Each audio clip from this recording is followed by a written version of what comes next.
Mutesi arihira. Mutesi we.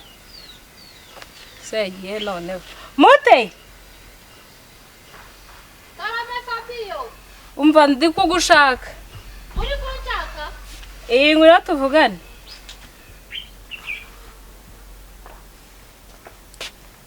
Sore wagiye? Sharu nandi mo kwitegura. Harantu ngiye kujya ahubwo suri kunshakira iki? Sa nyine ni ibintu nshaka kukubwira. Ibiki se? Mute nyine ndashaka kugusaba imbabazi. Sha uransekeje n'ukuri. Ndashaka kugusaba imbabazi kubera ko nakubeshye nyine kuri Eric bituma nanyirukana mu kazi.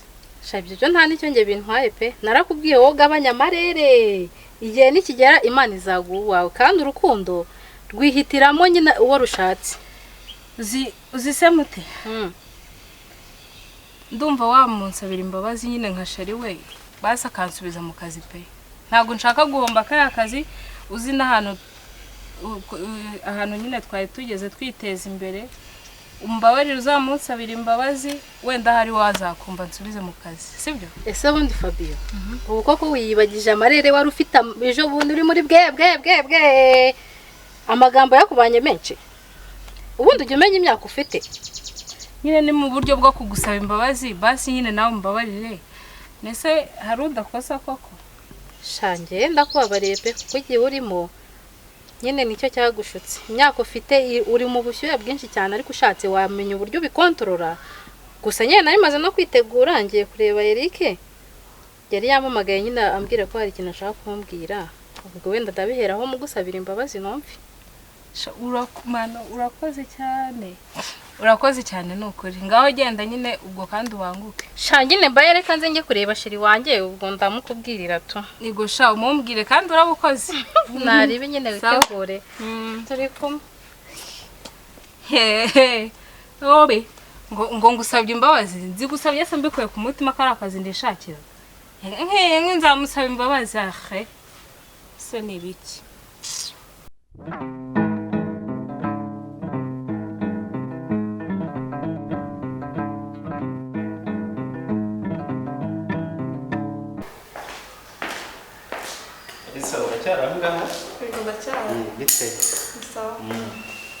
Byarangiye se imiti bamaze kwiguhereza? Bamaze kumuha ibizami bamaye ibisubizo byose. Ngiye gutaha cyo baransezerera. Ndabona wongeye kumera neza rwose. Uzi ukuntu waje umeze? Waje bimeze nabi cyane.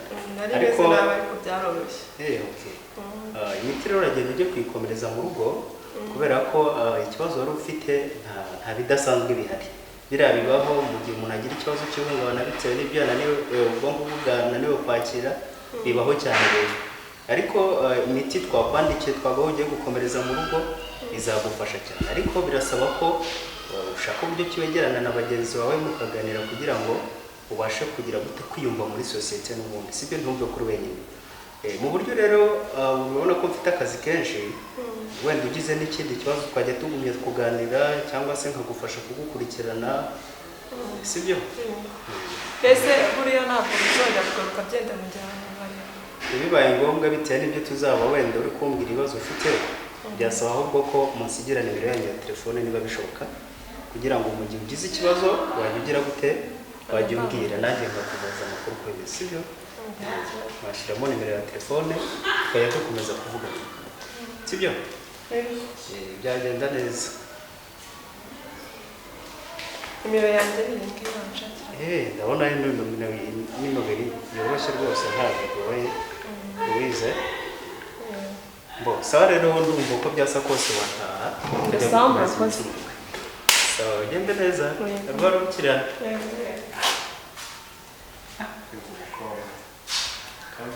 Kambona atandukanye n'abandi ariko ntabwo birangirira hano. Arabeshya sha.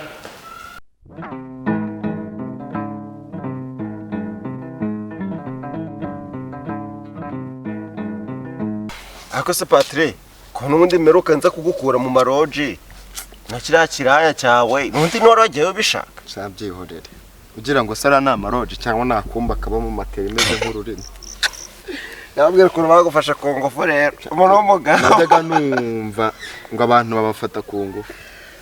ariko narabyiboneye pe umugabo ufatwa ku ngufu koko nakigumira mu gihe nkiragirira amatongo yanjye mukanseka. uriya mukobwa ngo ni Diane rero yarampamagaye ngo ari kunshaka arampamagara ndaza ndamubwira ati njya nywa fanta mbona nzaniye inzoga babayita gute iba ari virunga niba ari kanyanga ugiye kunywa inzoga utayireba ntago ndi inzoga sura ndabizi ko kuzi ko njya nywa fanta iwacu ndabizi ujya nywa fanta nakinywera umugomba ukanseka iwacu twebwe ntago tujya tunywa inzoga muza mbere nanyweye ku nzoga kuva nabaho hanyuma nkajya njya kunyara ngasanga inzoga aho nayisize yuzuye noneho ubukarihe bwo niba ari ubukarihe niba ari byo kuryoha nibwo kuryoha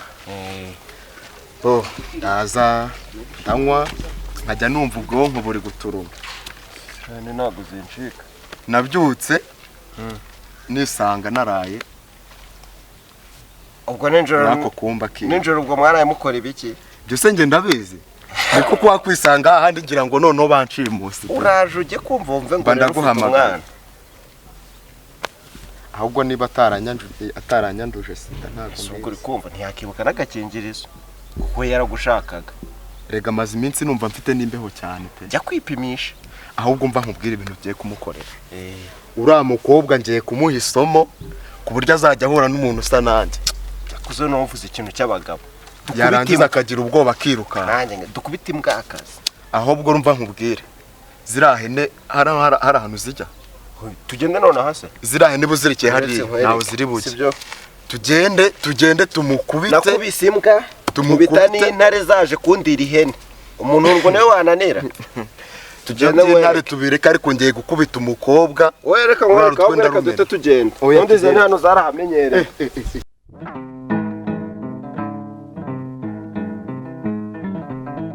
ibi bintu ntago nabyererana rwose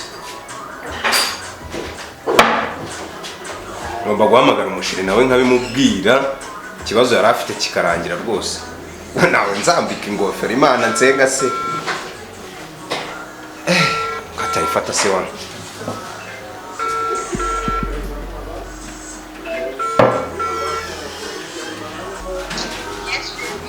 umutesi sheri uri hehe mfite amakuru ashimishije cyane cyane uzi ikintu ugiye kumfasha ugiye kunsanga hano haruguru kuri ka kabotike bacuruza n'agacupa ntuhazi nonaha wihuse ntukarabe ndakuzi kuri mwiza ntibirirwe nitera fondo nonaha rwose banguka sawa sheri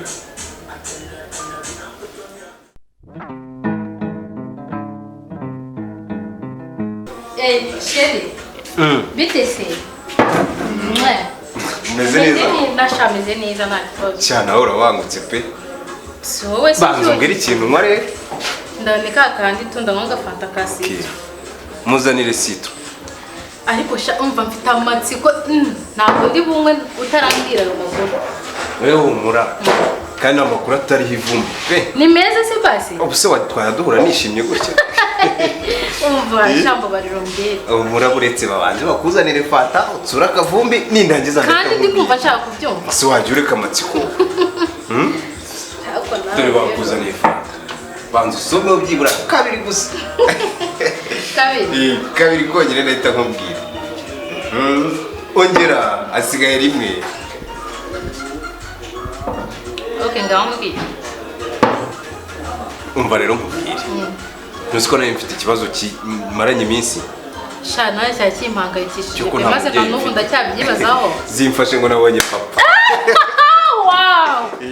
sheri nibyo neza rwose mbega ibintu byiza ahubwo se mbaza ngo ninde wabikubwiye ahubwo wabikuye mbwira hari ikigabo kigeze kiza twahuriye mu nzira ngiye ku kazi kirangije kirambaza ngo ni we Eric ndakibwira ngo yawe njye Eric kirangije kirambwira ngo niba ari we Eric ngo ndakwiyamye ngo kumukazana wanjye ngo ndetse n'ubwo wabuhagarika ngaho garero ni cyahe se nanjye sinzi ari icyahe wasanga wenda ari ikibyo mu cyaro cya se nabonye ari ikinyamugi kirasirimutse nyine wasanga ari cyangwa se wakambanda cyangwa se wawe byashoboka gusa uko byashoboka we kuko cyambwiye ngo warababyariye wumva reka ibyo tubireke mu bantu mbwire umva se noneho nyine we wumve noneho kirangije kirambwira ngo iyaba wari uzi so ngo ntabwo wagakwiye ngo kundeba gutyo cyangwa kunyumva gutyo kirangije kirambwira ngo nzagishake kinyereke papa wow vuga noneho ngo amagambo mabi cyambwiye n'uburyo nagiye nakijunditse kuba yakubwira nabi yagukubita nta kibitwaye ko babonye papa mbega ibintu byiza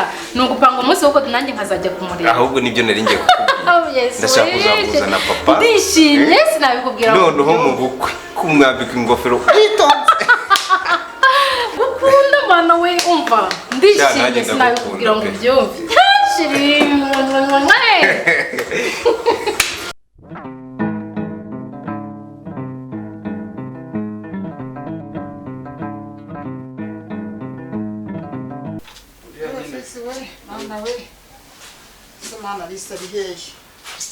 wasanga atari kuragira ariko nubwo mbonye hano hafunguye uriya mubyeyi ni inshuti yanjye ubonye uburyo kariya gakoma kaguhembuye ndumva nshaka amazi mama yesu we zangiza ndaza kwakira kino gikapu umunaniro iki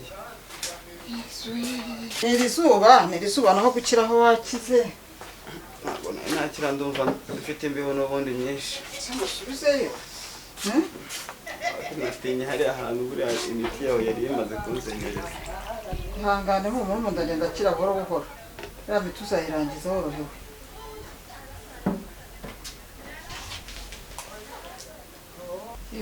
yewe wari upfura w'akanyagwa hongera utundi se ayandi shaka uretse ayo ntabwo nzongera kunywa amazi menshi rega umuntu yanarohama byamaze kuba nka bya bindi ariko nta kibi cy'amazi amazi ni meza ariko hari igihe nywa cyane ukarohama yewe